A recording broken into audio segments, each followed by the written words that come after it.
awaiting arraignment this morning. We're listening to a press conference by the police chief right now. And I said, if there's anything, message that I can convey to the media or anybody at all, and they said, aside from me and the officers on the department, to please respect their privacy. The family is going through a lot of emotion.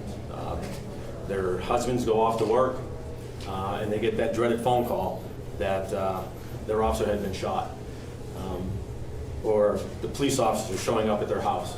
So please, I ask that you respect their privacy. I called for that last time, and not everybody did that. I'm going to ask one last time, and I would appreciate that.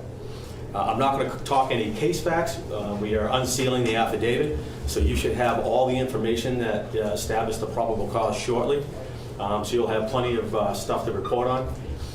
Insofar as Officer Hardy, he is doing fantastic. He's out of the hospital. He's back home with his loved ones. He has a great spirit about him, a great energy. He's an exceptional young man, and I'm really, really proud of him. Insofar as Officer O'Connor, he has been out, and he also is doing very well. He's very upbeat. And there's a connectivity that is coursing through not just law enforcement, but the Manchester Police Department. And these two officers epitomize what is great about American law enforcement today. So I really don't have anything else. I certainly can't talk about case facts, but I do want to thank the citizens of Manchester for their outpouring of support. The citizens on the west side who were very patient during the time that we were out there. We were clearly infringing on their life, and we understand how difficult that is. I also want to thank the superintendent of schools for taking my advice and shutting down the west side schools, because that's not an easy decision to make. But I thought at the time it was a very important decision to make given public safety. So thank you all very much, and have a good day. Chief, from an emotional standpoint, how important was it for you and your men and women to be in there with that strong showing of support today? There's a connectivity within law enforcement, but particularly the Manchester Police Department. Unfortunately, we've been through such tragedies of an officer being shot, or even an officer being shot at, and it's just important that each officer knows that they're supported by one another. And then the beauty of it is the community comes together as well. And the outpouring of support is just amazing. It's just one of those things that you wish you could capture, bottle it, and keep it forever. Because before you know it, that appreciation for law enforcement will wane, it'll dissipate, and unfortunately another tragedy happens for us to feel it again. Chief, can you talk about the message you thought it sent to have so many officers in the courtroom? Excuse me? Were you trying to send a message with so many officers in the courtroom? I wasn't sending a message. The officers are in the courtroom because they chose to be, and it was not at my direction. Chief, I'm sure you knew there was a possibility that McPherson wouldn't show up in the courtroom. Can you just speak to the emotions a little bit on behalf of you and maybe your other officers who were there to support Officer Hardy and Officer O'Connor? Is there a frustration? Were you looking for some closure? Did your officers want to see his face in a courtroom? What is that like? The officers are there in uniform to support one of their own.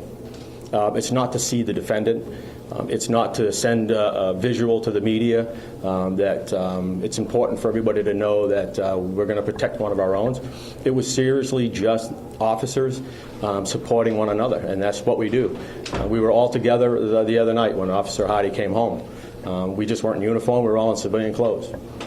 So we're always together. We always believe in each other, and we'll continue to be connected.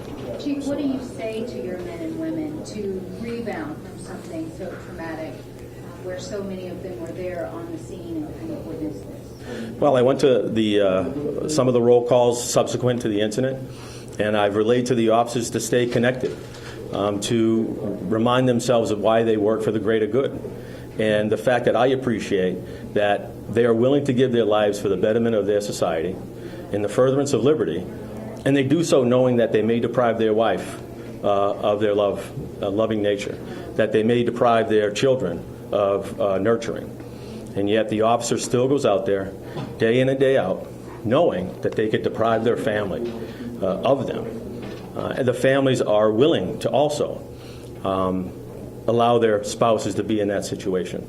So when I ask for privacy, Really, that's what it's about. I mean, what these men and women are willing to do and sacrifice, as well as their families, to have that infringed upon by knocking on their door and repeatedly calling their phones. It's just not helpful for their development to move past this and get back out on the streets of Manchester to protect all of us. And that's really what it's about. Do you have any idea on a timeline of when they might be back out working on the street? I don't know that, and it's one of those things we don't even pry. As soon as the officer's ready to come back and he's medically cleared, we're more than happy to have him back. I will say both Officer Hardy and O'Connor can't wait to get back on the streets, and that's just a great sign. They're amazing men. Truly amazing. And the men and women that responded that night, rendering first aid and doing all the things that they did for one another is just truly remarkable. So without further ado, folks, I'm going to be leaving.